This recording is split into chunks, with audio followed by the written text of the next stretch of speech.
Bom, gente, boa noite.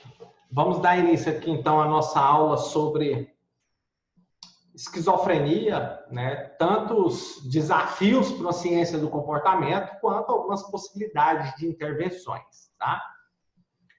Falar sobre esquizofrenia é sempre muito difícil, é um tema complexo, é algo que a gente não está habituado, né, a ver, a perceber no ambiente pelos quais a gente costuma frequentar.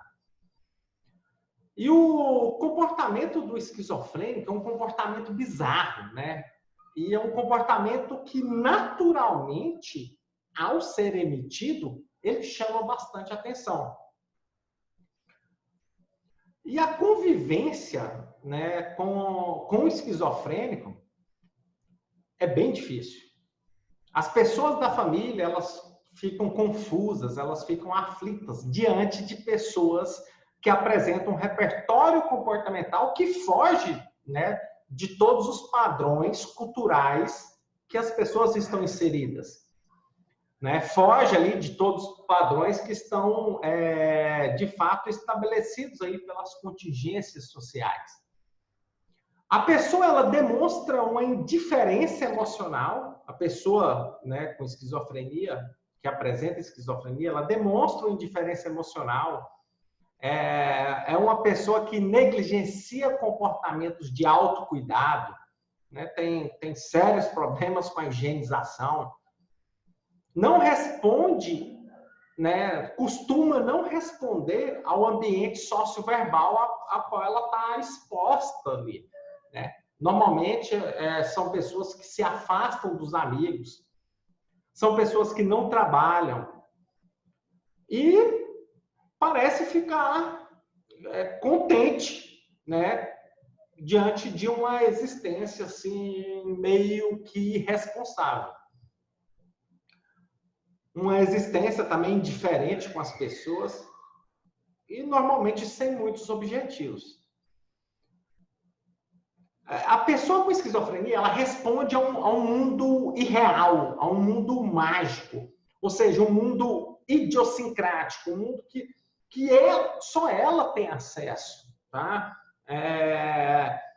E o seu repertório verbal se torna cada vez mais escasso, porque eles começam a apresentar um padrão comportamento, um padrão verbal, começa a apresentar um padrão verbal assim de falas estranhas. Normalmente fatos, personagens estranhos, né, que mostram a insensibilidade com as relações envolvidas ali. Então, normalmente, quando nós estamos aqui, nós estamos falando, nós temos algum padrão de um relacionamento verbal, né, que onde eu estou falando, eu estou na condição de falante, vocês na condição de ouvinte nesse momento, eu falo de modo que possivelmente, bom, é o que se espera, que vocês estão entendendo aí, né? Então, ou seja, a pessoa com esquizofrenia, que apresenta a esquizofrenia, ela fala de um modo estranho, ela usa personagens estranhos. E ela pouco se importa, ela é totalmente indiferente se você vai ter essa compreensão ou não. Tá? Então, basicamente, o que eu quero que fique gravado mesmo para vocês aqui nessa aula de hoje. Sabe aquele negócio? Eu sempre me faço uma pergunta. Como eu quero que os meus alunos saiam dessa aula? Como eu quero que os meus ouvintes saiam de uma palestra, né? Eu me faço essa pergunta antes de preparar uma aula, antes de preparar uma palestra, antes de preparar uma fala, de preparar uma entrevista. Como eu quero que as pessoas saiam daqui? E eu quero muito que vocês saiam daqui com a consciência de que, normalmente, geralmente, o problema não é o que o esquizofrênico faz, mas, fundamentalmente, o que ele fala e deixa de fazer.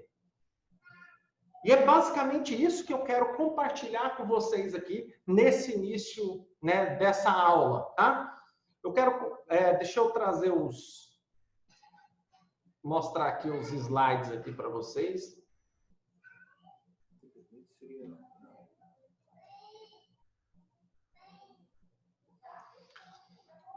Esquizofrenia, desafios para a ciência do comportamento. São muitos desafios. A gente está falando de um comportamento complexo, mas um comportamento que ele é muito atípico, né, das nossas relações socioverbais. Bom, quando a gente fala de esquizofrênico, a gente está falando que é um padrão de pessoa que se comporta de maneira totalmente incomum. É uma pessoa que fala de modo inapropriado, ela repete desnecessariamente as mesmas palavras, ela fala com estímulos que não estão presentes. Ou seja, a pessoa conversa com estímulos que podem até existir ou não, ou enfim, que não estão presentes. Uma pessoa que se isola, ela tem pouco ou nenhum interesse para o sexo oposto, negligencia comportamentos de autocuidado, tá? Normalmente toma pouco banho ou nenhum banho, né? Higiene bucal também, pouquíssimas vezes, raríssimas vezes. Afasta-se dos amigos. É uma pessoa que apresenta um comportamento de não trabalhar. Normalmente não trabalha, pelo menos a maioria deles. E parece se contentar com a existência irresponsável, com uma existência indiferente, com uma existência sem objetivos, né? Tende a não ir para um destino, não tem um determinado destino, né, que ele possa buscar. Então, são pessoas que apresentam-se sem objetivos. Professor? Oi? Esse parte do isolamento, eles se isolam independentemente do contexto, ou ele tem esse fato de se isolar porque as outras pessoas não entendem o que ele fala, o que ele vê? É um padrão comportamental mesmo, de se isolar, de não querer estar próximo de outras pessoas. Ah, sim, entendi.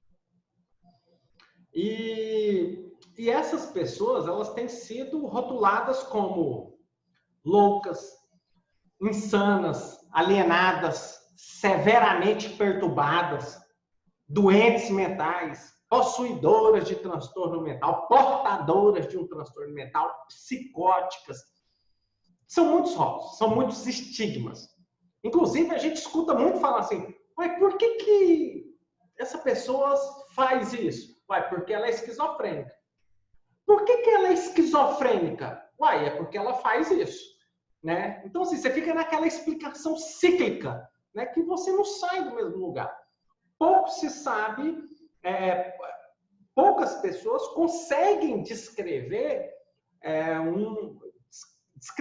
de maneira mais apropriada, mais técnica, o comportamento de pessoas esquizofrênicas.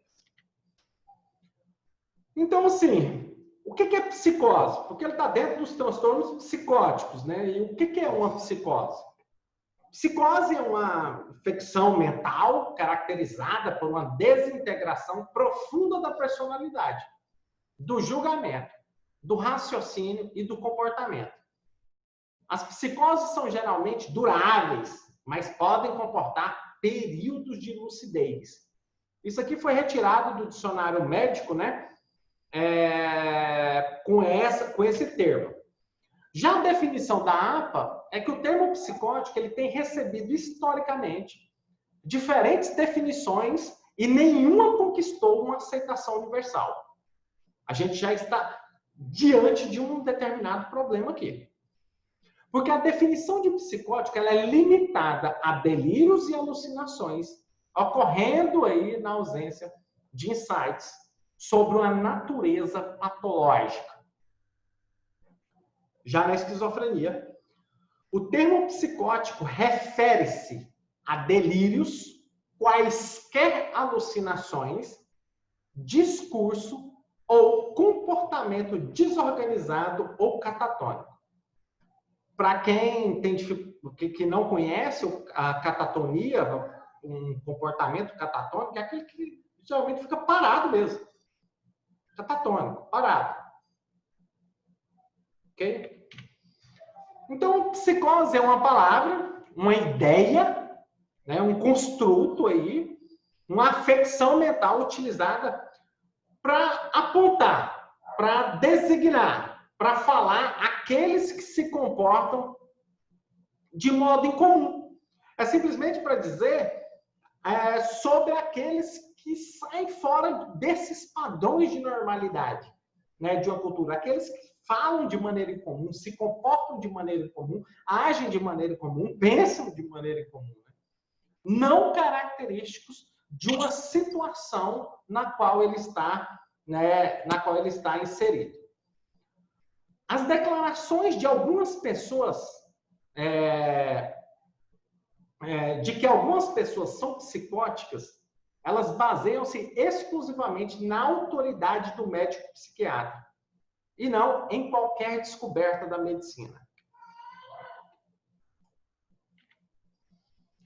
Já no DSM-5, a gente pode observar o seguinte: existe um diagnóstico estrutural com listas de sintomas descritivos, né, ali das topografias comportamentais. Há um agrupamento de uma série de fenômenos comportamentais segundo uma semelhança formal. E também há atribuições de rótulos constituídos sobre critérios estatísticos de normalidade. Então, você tem aí topografias comportamentais, fenômenos comportamentais que se assemelham, e você também tem atribuições, né, de rótulos por desvio estatístico, né, por desvio estatístico de normalidade. Então, saiu fora, né, uma possibilidade de um outlier, né, um ponto fora ali. Bom, estou indo para um caminho assim, mais complexo. Mas é um desvio estatístico de normalidade. Quando você sai fora dos padrões, você se é atribuído um rótulo como observado aqui no DSM-5.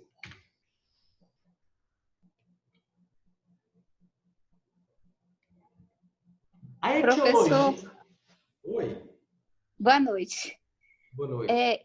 Eu fiz a web atividade, e eu vi lá na web atividade que esse transtorno ele se desenvolve na adolescência, vida adulta. É isso? Porque lá na web atividade não tem o gabarito, né? E eu ia perguntar ao senhor. Está correto. Ele tende a se desenvolver aí, né, no final da adolescência e início da juventude da pessoa. Na maioria das vezes. Tá certo. A etiologia da esquizofrenia ela é desconhecida.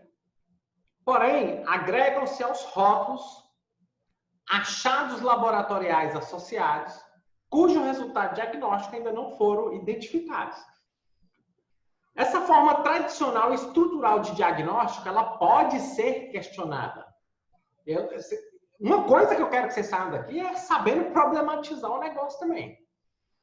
A avaliação do comportamento por critérios topográficos, né, como está lá no DSM, por critérios, por topografias, por características ali, é insuficiente para explicar o que de fato é esquizofrenia e a etiologia dela. Porque é o seguinte: delirar, alucinar e falar de modo inapropriado são elementos constitutivos do diagnóstico de esquizofrenia. Ou seja, o delirar, o alucinar e o falar de maneira desorganizada, o falar de modo inapropriado, tornou um elemento que está dentro de um diagnóstico de esquizofrenia. Apresenta esquizofrenia? Então ele delira, alucina ou fala de modo inapropriado. Delirou, alucinou e falou de modo apropriado? Então está numa perspectiva de esquizofrenia. Então, o problema seria o que o esquizofrênico fala. Ou seja, falas falsas com elementos irreais entre as palavras. palavras de ligação. São falas com estímulos inexistentes, os quais são considerados inapropriados, quando comparados às práticas convencionais de uma comunidade verbal. Aqui, possivelmente, na nossa relação aqui, eu ministrando essa aula, vocês me fazem pergunta, eu falo, vocês fazem pergunta, e aí nós vamos construindo aqui um repertório verbal, sócio-verbal. E com o esquizofrênico não seria assim, né? Porque ele fala, né, de modo falso, trazendo alguns elementos irreais, né, entre as palavras de ligação.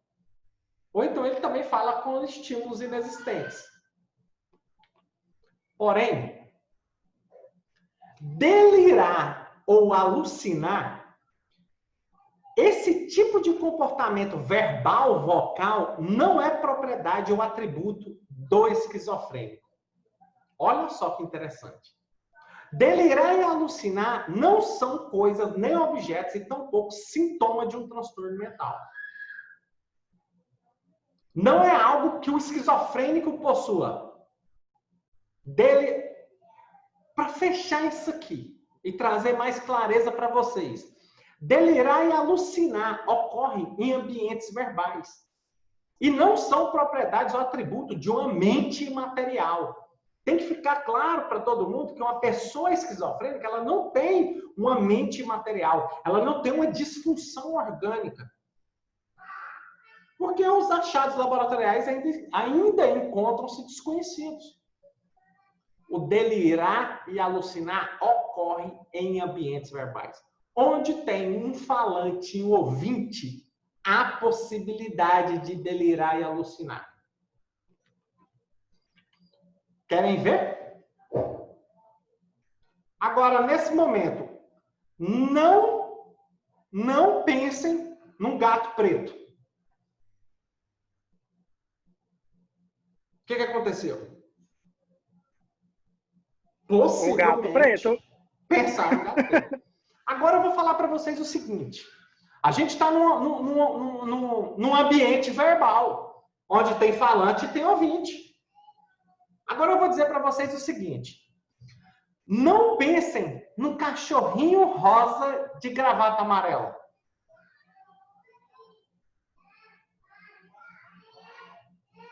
O que aconteceu, gente?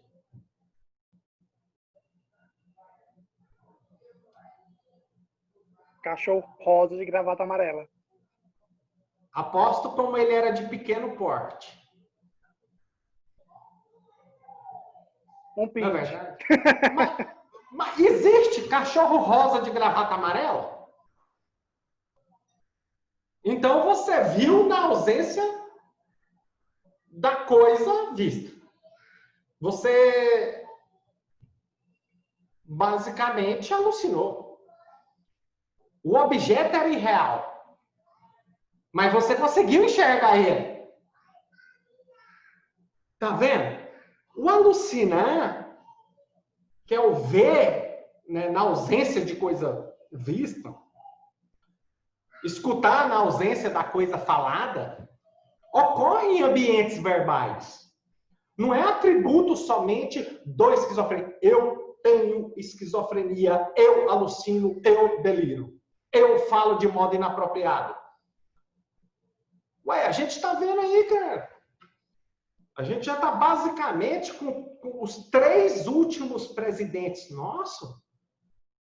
O quão tem fala deles que são irreais. O quão tem fala desses presidentes, dos últimos 3 presidentes nossos, como eles falam de maneira inapropriada. Faz isso. Né? Gente, alguém está com o microfone ligado. Desliga aí, por gentileza. Então, vamos lá. Diagnósticos de enfermidades.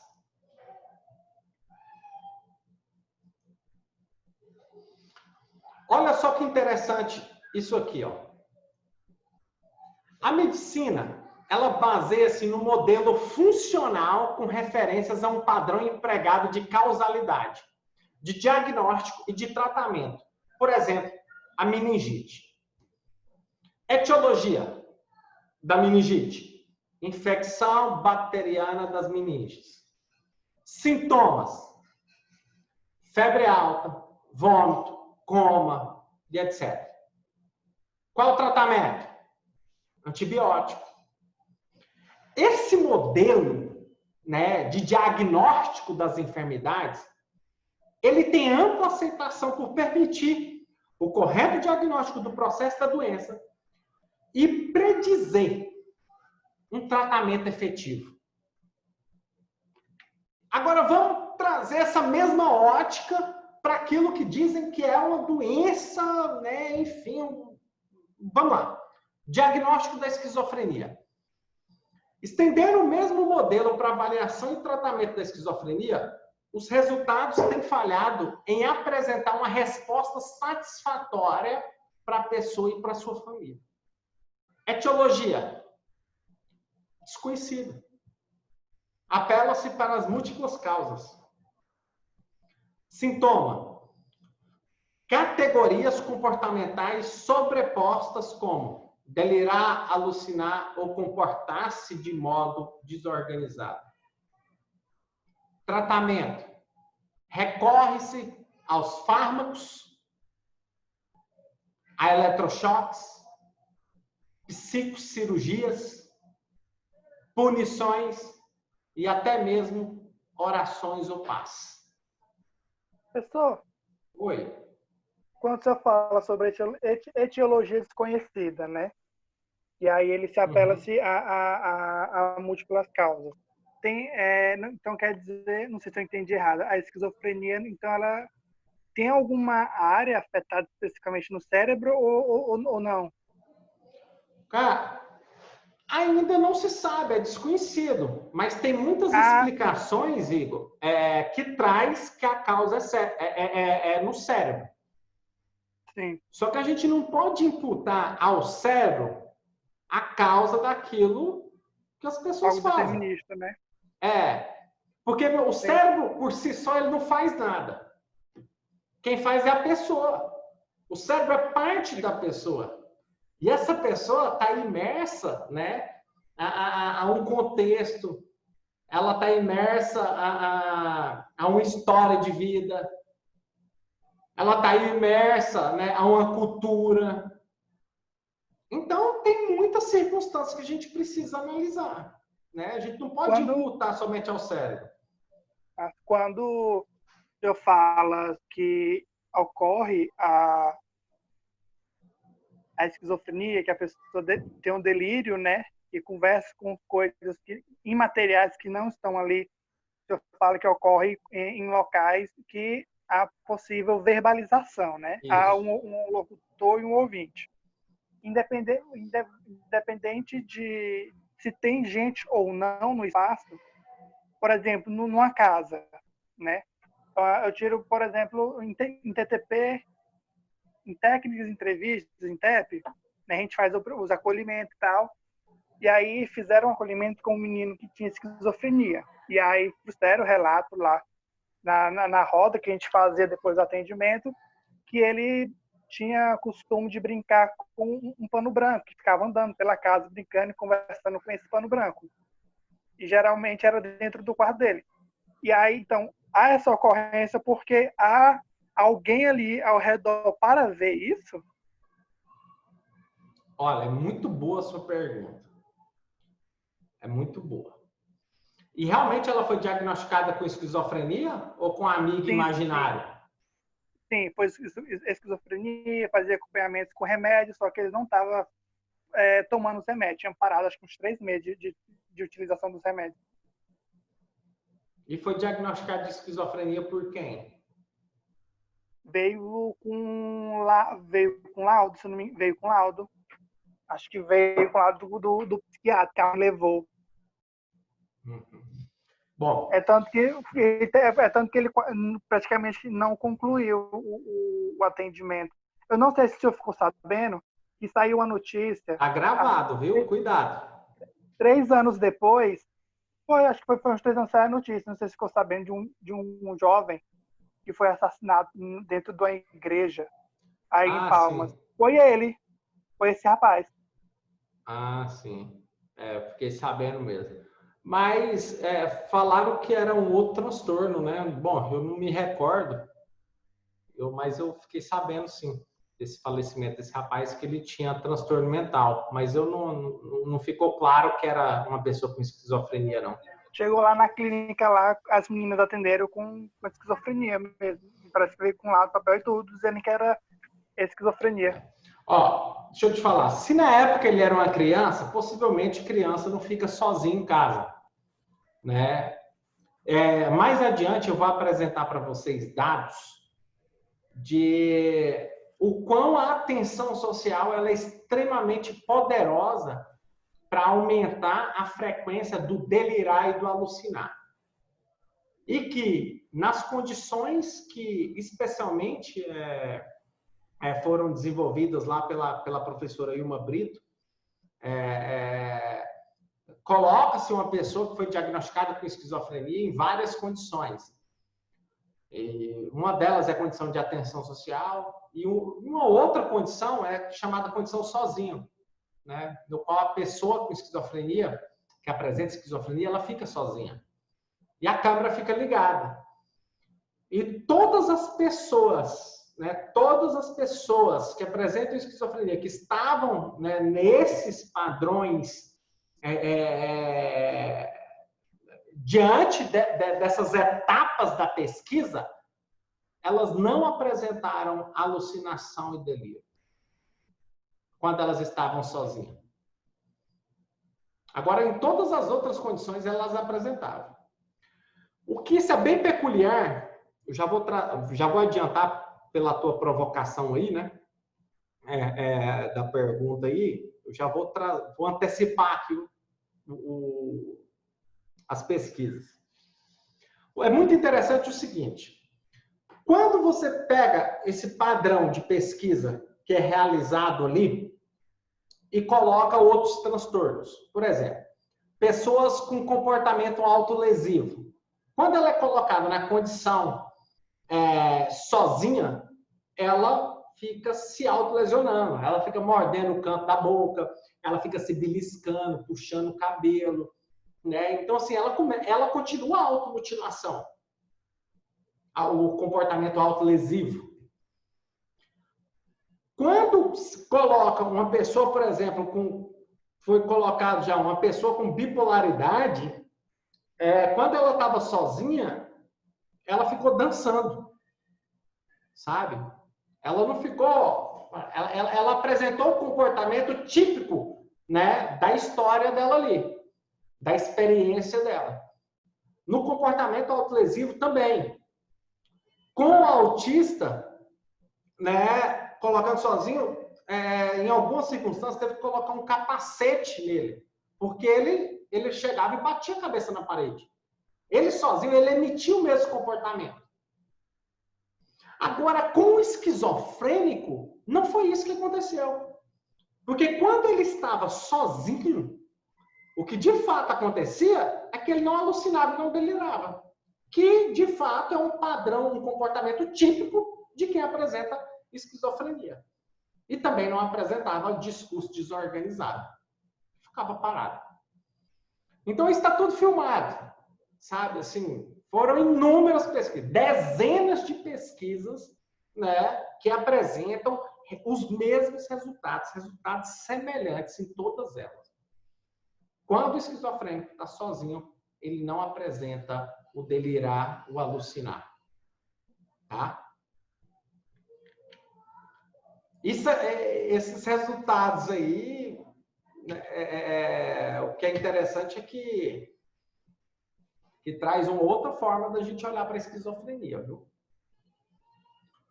Bom, então, a concepção operante aí, específica, né, é uma relação funcional evidenciada aí naquela tríplice contingência, né, antecedente, comportamento e consequente, que para você analisar um comportamento, essa é a unidade mínima para você analisar um comportamento. O comportamento, seja inato ou adquirido, né, selecionado por suas consequências. Mesmo os comportamentos inapropriados, como delirar ou alucinar. Se é uma fala inadequada ou não, funciona como um operante. A gente tem que analisar como um operante. Então, uma classe de resposta suscetível a modificações pelas consequências por elas produzidas. Então, esse alucinar, esse delirar, é uma resposta vocal que está sob o controle de múltiplos estímulos. Podem ser reforçadores, discriminativos, estabelecedores, metafóricos, né, de natureza sociocultural.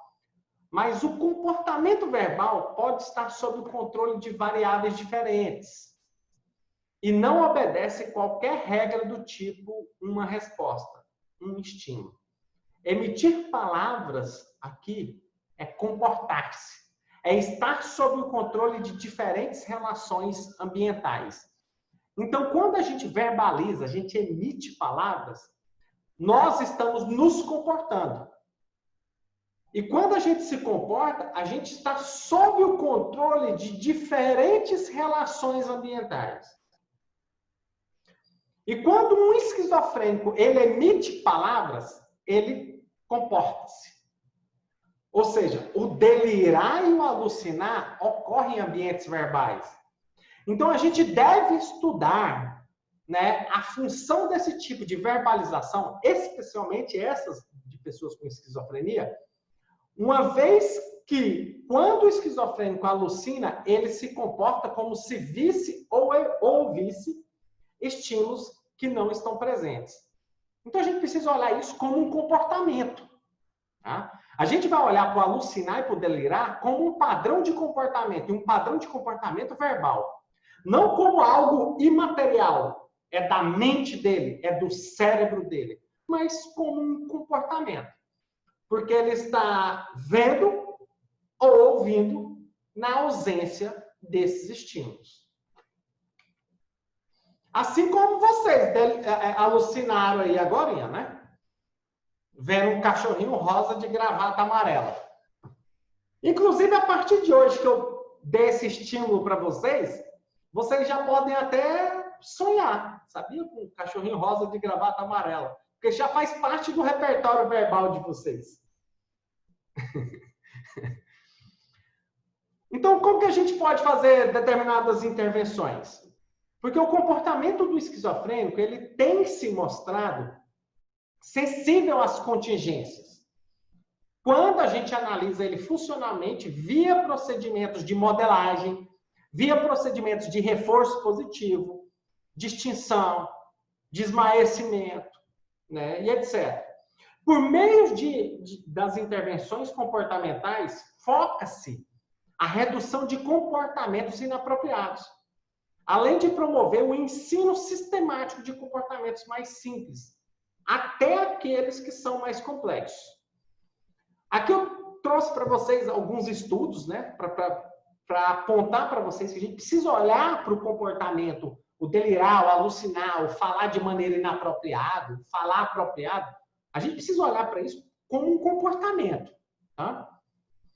Então, esses autores utilizaram estratégias operantes para mudar as verbalizações de um participante do sexo masculino, com 49 anos de idade, à época do estudo, diagnosticado como esquizofrênico crônico desde os 19 anos.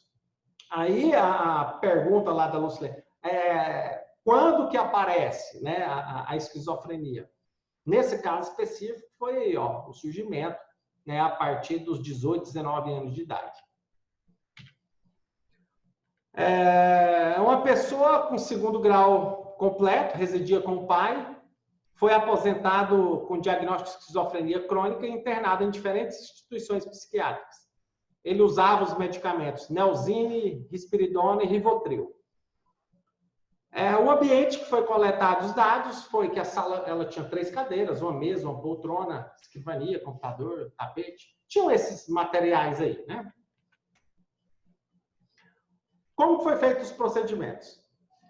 As vocalizações inapropriadas foram identificadas através das palavras ou frases dos participantes que satisfizessem os critérios. Ou seja, quando os participantes se referissem aos estímulos não presentes ou discutissem a existência deles, isso era entendido como vocalizações inapropriadas. Ou se referissem a um dos 6 tópicos específicos que ele, já repetidamente, ele verbalizava. Quando o alucinar, o delirado, ele estava inteiramente ligado também com essas palavras aqui. Diabo, prostituta, Jimmy Carter, transtornos mentais, bichas e lésbicas. Bom, o delineamento experimental foi feito o seguinte. Linha de base 1 e 2, as sessões foram conduzidas sem manipulação experimental. Ou seja, é um momento que você só observa, você grava, você só observa e não faz nenhum tipo de intervenção. O comportamento ocorre, é observado o comportamento tal como ele ocorre no ambiente experimental. Já a intervenção 1 e intervenção 2, a intervenção consistiu no reforçamento diferencial alternativo, ou seja, o DRA, de todos os relatos apropriados do participante e foi utilizada a extinção dos relatos quando eles eram inapropriados. Ok? E um mês depois que terminou, foi feito o follow-up. Deixa eu mostrar o gráfico aqui para vocês. A tabela primeiro. Bom, se você ainda não compreende muito acerca da tabelas, gráficos, números, não tem problema. Eu vou tentar esclarecer o melhor possível aqui para você, tá? É o seguinte. Experimentalmente falando, quando você primeiro faz uma linha de base, isso aqui é um procedimento chamado ABAB seguido por follow-up, né? É um delineamento ABAB seguido por follow-up. Então, na condição A, é uma linha de base. Foi feita em 4 sessões. Então, você só observa.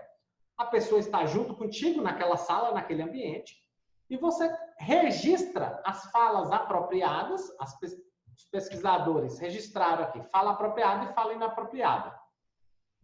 Diante dessa situação, na linha de base, onde não se fazia intervenção, somente coletava dados. A linha de base é mais ou menos o seguinte, funciona assim. Quando você vai no médico lá, o médico não te pede exames, normalmente. Vai lá, faz o exame de sangue, tira uma xerox do teu corpo, né? Tira um raio-x lá, faz exame de urina, coleta urina, né? Entra numa máquina, faz ressonância, enfim. Não solicita os exames. Não é um tempo de coleta de dados para depois, é um momento de investigação para depois fazer a intervenção. Isso é a linha de base, tá? Então é o seguinte, na linha de base foram feitas 4 sessões dessas de observação de coleta de dados, no qual, onde as falas apropriadas foram 326 falas apropriadas. A fala inapropriada foram 515, num total de 841. Aí começou a fazer a intervenção, utilizando reforço diferencial alternativo, DRA, e quando falava apropriado, você reforçava, né, o comportamento. Quando era uma fala inapropriada, era retirada a atenção social dele, ou seja, era aplicada a extinção. Então foram feitas 8 sessões de intervenção, utilizando reforço diferencial e extinção operante. Logo aqui a gente pode perceber que, quando começou-se as intervenções, a fala apropriada foram para 1.213. Já as falas inapropriadas, de 515, elas caíram para 396. No total de 1.609 falas. Tá? Ou seja, aumentou o repertório verbal dele também. Aí você suspende o reforço diferencial, né, e a extinção, e coleta dados de novo. Só fica observando para ver se teve algum efeito, algum impacto, não. E aí, quando foi retirada a intervenção, percebe o seguinte, a fala apropriada ainda ocorria, a fala apropriada, só que sem intervenção foi bem menos.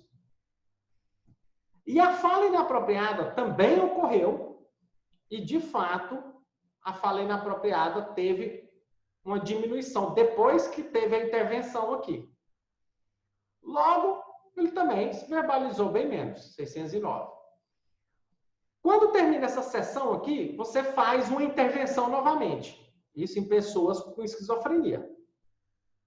Nessa intervenção, a fala apropriada, quando você vai lá, aplica o reforço diferencial e a extinção, aumenta novamente, 1031. A fala inapropriada diminuiu consideravelmente, chegando a 170. E o repertório verbal dele, né, aumentou. Passa-se 30 dias, você faz um follow-up, um acompanhamento, né? Mais 3 sessões. E percebeu que a fala inapropriada, a fala apropriada, ela aumentou a frequência. As falas inapropriadas diminuíram, né? E o repertório dele ainda se mantém elevado aqui. Então, é o seguinte, aqui a gente pode perceber, aqui é o gráfico. Olha que lindo isso aqui. Bom, eu acho, né? Alguns de vocês eu sei que não vai achar aí, mas enfim, eu acho essa coisa mais linda do mundo. As falas apropriadas, né?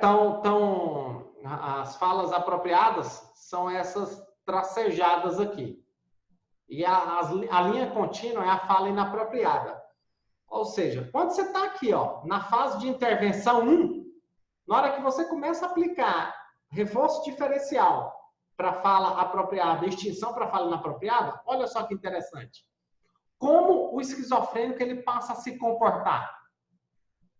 Falando de maneira apropriada. Aí, quando você retira a intervenção, você vai para a linha de base. Olha só como ele começa a se comportar. Aí você vai de novo. Intervenção. Olha só como ele começa a se comportar. Olha que interessante.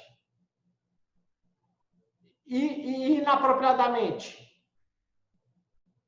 Você minimiza muito, né? Quando você tem esse manejo, esse traquejo de lidar com os processos verbais aí do esquizofrênico, você percebe que ele começa a falar mais de maneira apropriada do que de maneira inapropriada. E depois de 30 dias, foi tão eficaz essa intervenção, que depois de 30 dias, ele ainda permanece falando muito mais de maneira apropriada do que de maneira inapropriada. Ok?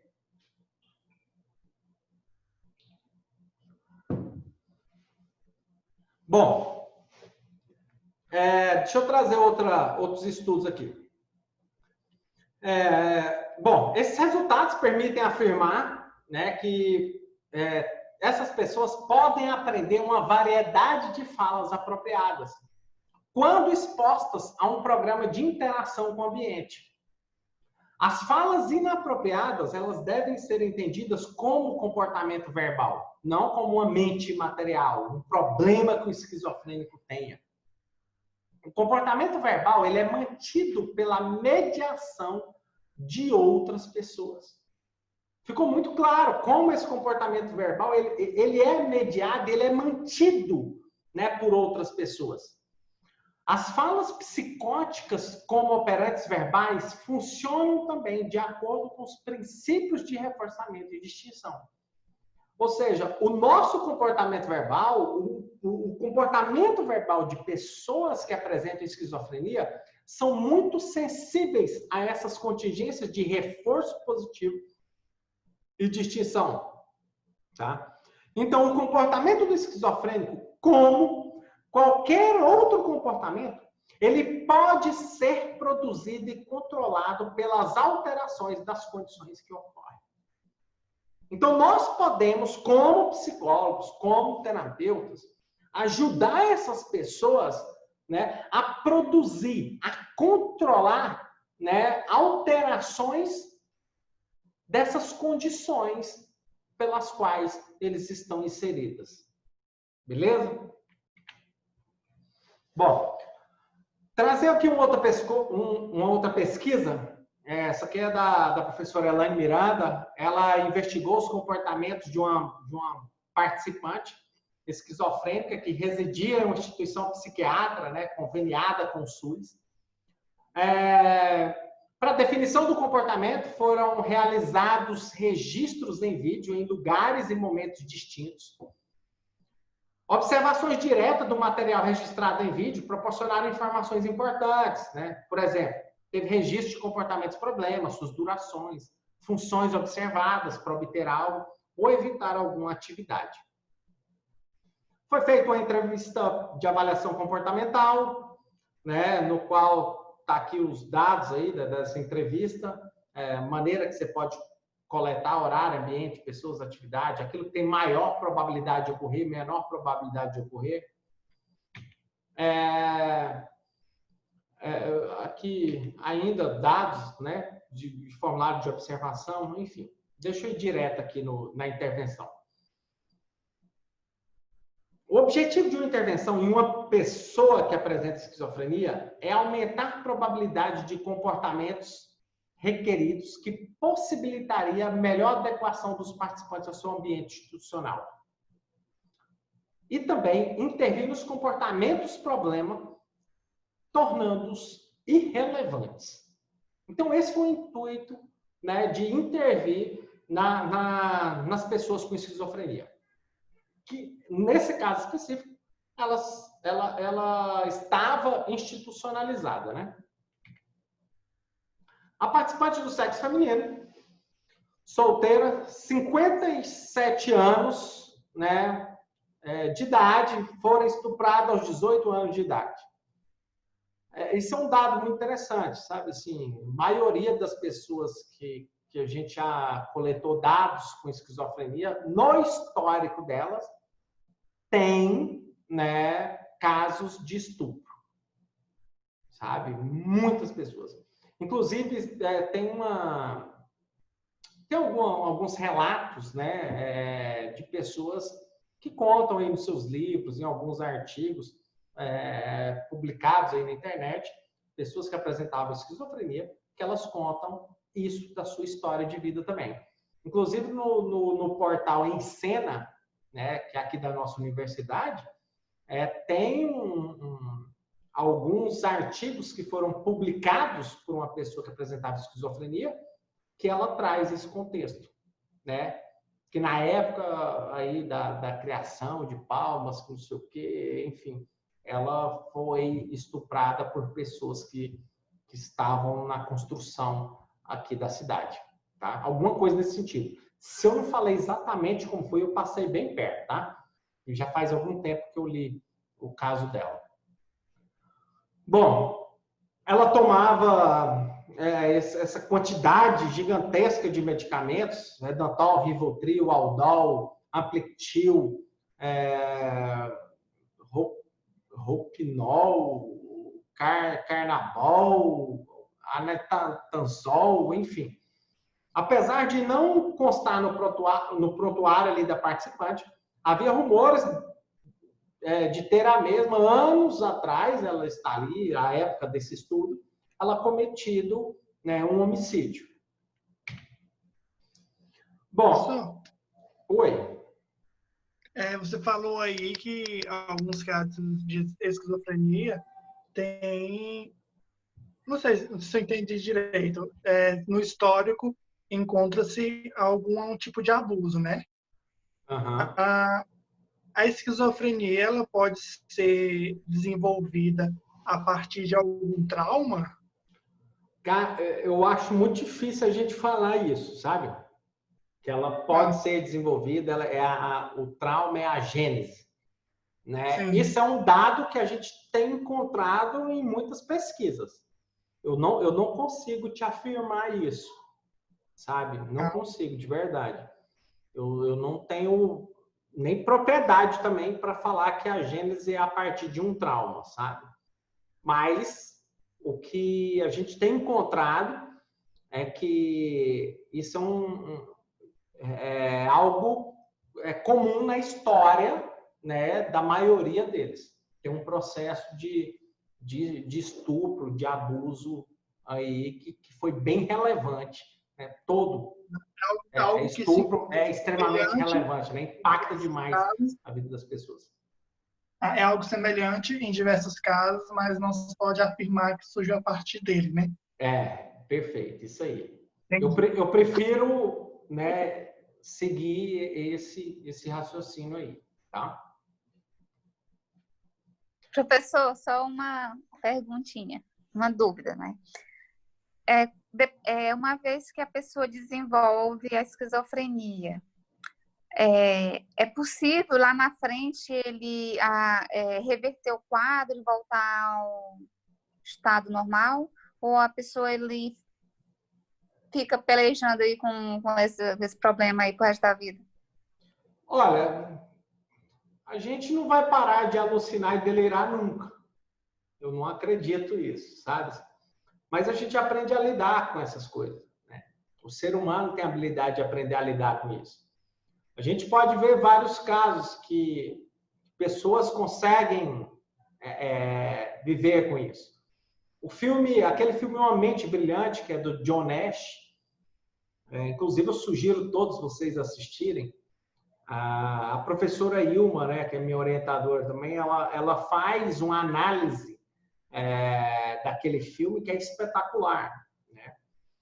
E, de fato, a pessoa aprende repertórios para lidar com tudo isso. Ela consegue viver, digamos, dentro de padrões esperados pela sociedade, tá?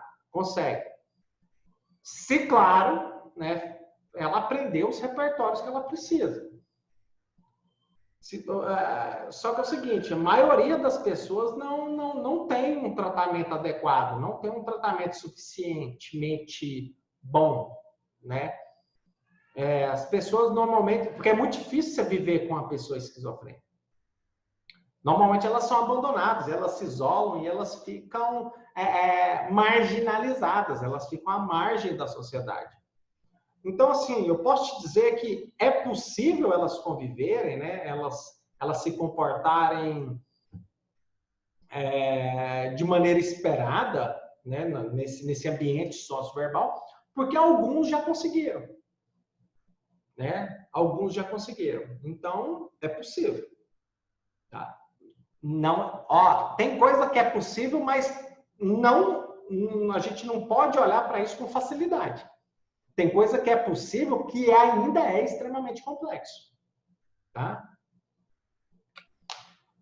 Bom, dando continuidade aqui, classes de comportamentos problemas. Então, a Elaine Miranda, ela encontrou esses comportamentos problemas aqui quando foi fazer a pesquisa com essa pessoa, né, que tinha um diagnóstico de esquizofrenia.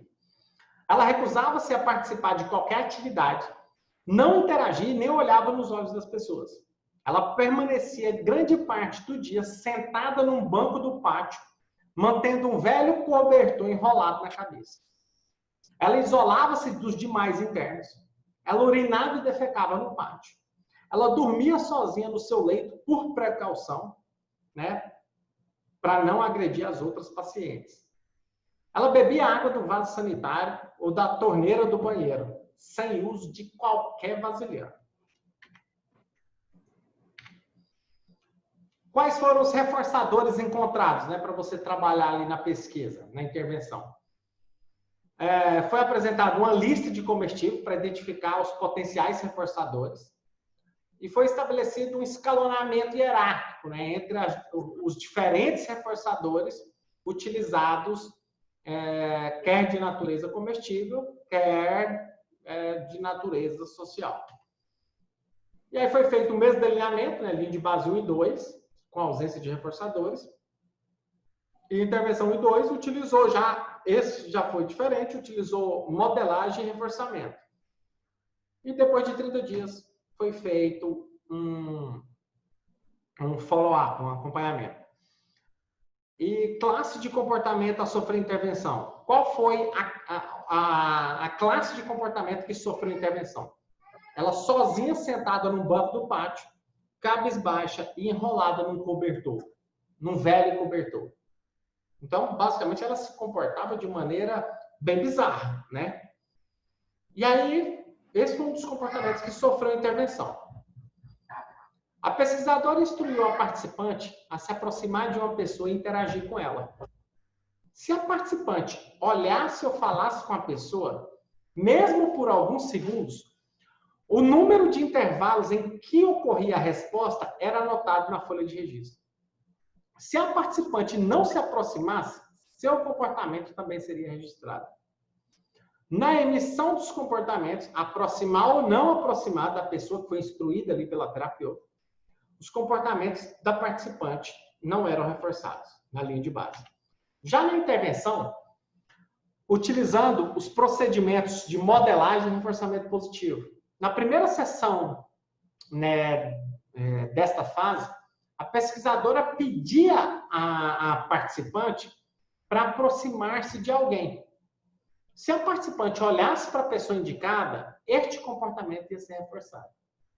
Após ter estabelecido essa relação aí, o reforço era suspendido até que ocorresse outro movimento da participante em relação à pessoa indicada.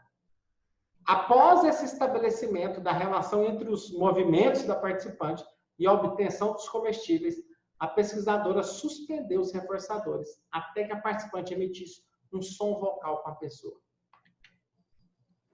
Como reforçadores sociais, o estabelecimento dessa estratégia, a pesquisadora reforçava as aproximações e as vocalizações da participante, até que ela prolongasse as conversações. Então, a pesquisadora progressivamente modelava a participante a se aproximar e conversar com uma pessoa. Se a participante realizasse a tarefa, seu comportamento era reforçado e registrado. Ao disponibilizar os reforçadores, a experimentadora olhava nos olhos da participante, sorria e disponibilizava o reforço. Nas sessões seguintes, era exigido um tempo maior de interação por parte da participante. Já na fase de intervenção 2, a pesquisadora retirou os comestíveis e apresentava contingente ao comportamento de interagir socialmente aqueles que eram os reforçadores sociais. E basicamente está aqui, ó. Quando ela ficava sozinha, sem atenção. Linha de base, o padrão comportamental dela era autismo. Quando começou a intervenção, o comportamento dela de ficar sozinha, sem atenção, chegou a 0. Aqui eu quero mostrar para vocês o seguinte, que é possível que quando nós fazemos intervenções, o comportamento ele pode ser minimizado e até mesmo chegar a 0.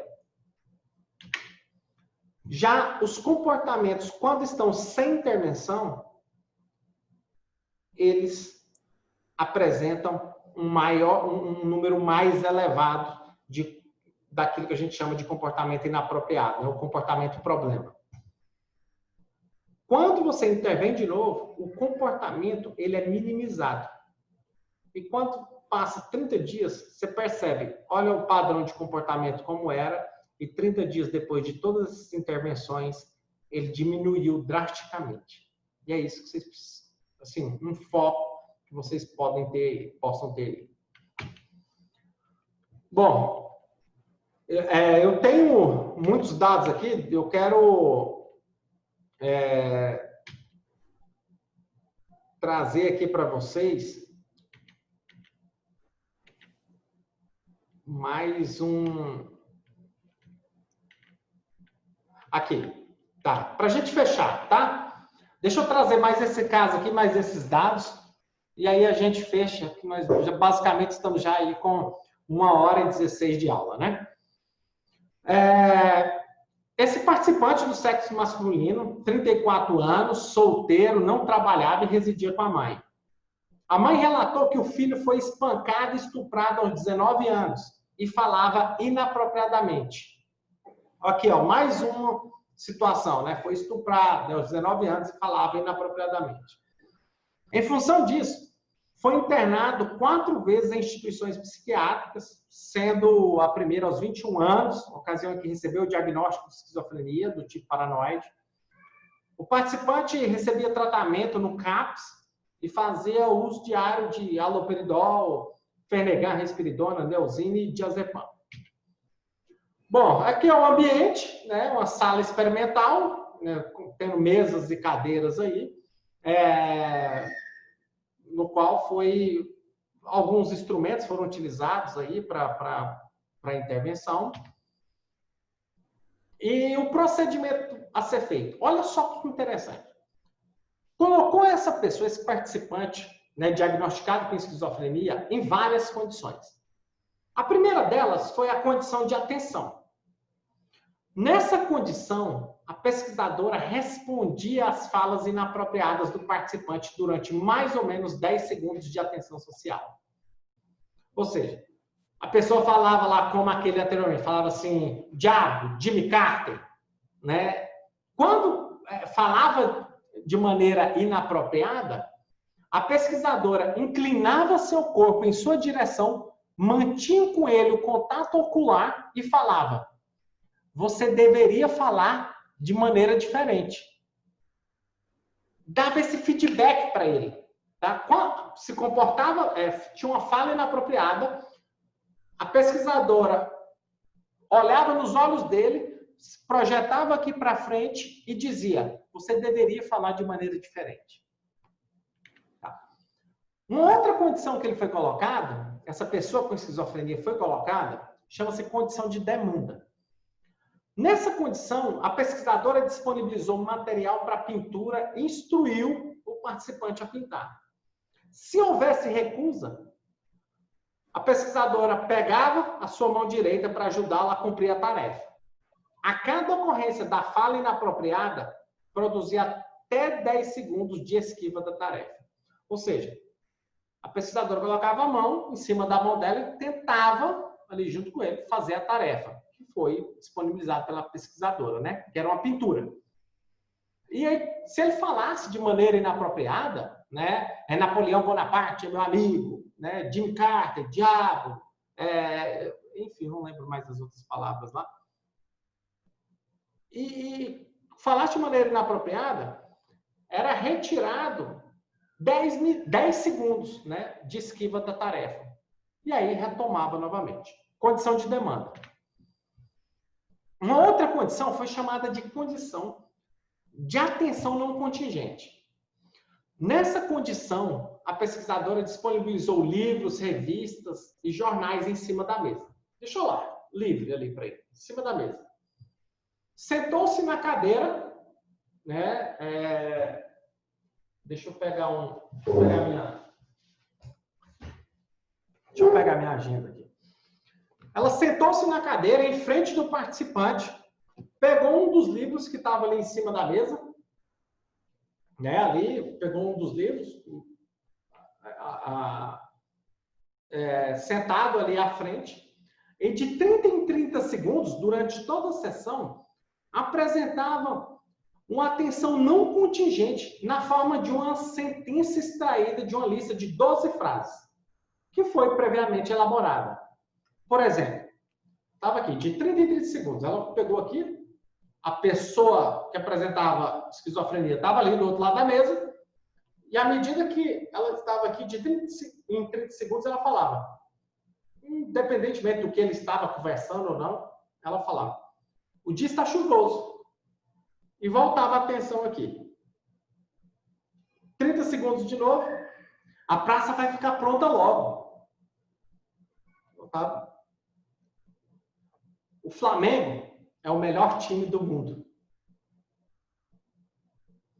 Falava assim, e era isso. A sequência das frases era repetida até o final da sessão. Essa foi uma outra condição, foi chamada de condição sozinho. Nessa condição, o participante foi deixado só na sala, sem a presença da pesquisadora. E a filmadora permaneceu ligada. Ou seja, a pesquisadora pediu para você, assim, ó, eu volto logo. Saía, E durante toda a sessão, a câmera ficava ligada para ver o padrão comportamental dele. E essas condições traz uma maneira muito interessante para a gente observar, né, a partir dos dados científicos, que não cabe construta, que não cabe outra uma afecção mental, né, mas cabe sim os dados, para a gente analisar os dados. Olha só que interessante. Na condição atenção, verbalizava da seguinte maneira, de forma inapropriada. Não é o sol, não é o sol, não é o sol. É a defasagem do mundo, ares que a gente que vive e gira em torno do mundo. Qual era o comentário da pesquisadora? Né? Repetição desnecessária de palavras, né? Palavras novas, mundos ares, incoerência entre os elementos de ligação das palavras. Lembra, na condição atenção? Quando ele falava dessa forma, verbalizava de maneira inapropriada, a pesquisadora olhava e falava assim, você poderia falar diferente, né? Ou seja, e aí ele aumentava a frequência dessas respostas verbais. Essa é na condição atenção. E aqui a gente pode ver o resultado final, né? O percentual de vocalizações inadequadas. Olha só que interessante aqui. Quando a pessoa com esquizofrenia apresenta verbalizações, né, inadequadas, inapropriadas, quando ela apresenta isso e você dá atenção, o comportamento dela aumenta de frequência. Então, ela passa a apresentar falas inapropriadas muito mais do que outra condição. Na condição aqui de demanda, né? Ou seja, que você dá uma tarefa, que foi dada a tarefa para ele, o comportamento também de falar de maneira inadequada é menor do que o de atenção social, mas ele ainda ocorre com muita frequência na sessão. Já a condição de atenção não contingente, ela ocorre, né, um pouco aqui, mas ainda ocorre. Já a condição, né, sozinho, que está aqui, simplesmente não ocorreu nenhuma vez. Ou seja, quando você dá atenção social, o repertório de falar de maneira inapropriada, ali, desorganizada, aumenta de frequência. Quando você dá uma demanda para ele, uma instrução para que ele possa fazer alguma coisa, você também tem um aumento da frequência. Quando você dá uma atenção não contingente, né, falando de maneira